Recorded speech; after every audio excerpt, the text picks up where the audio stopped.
korpusa, uvijek je tu Misimović, gol! Još jedno, minuta 15, 2:0, ali kakav gol majstora.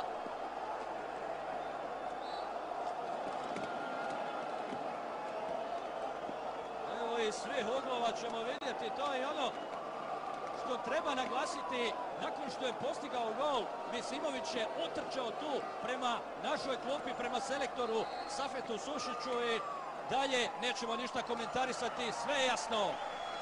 2:0 nakon...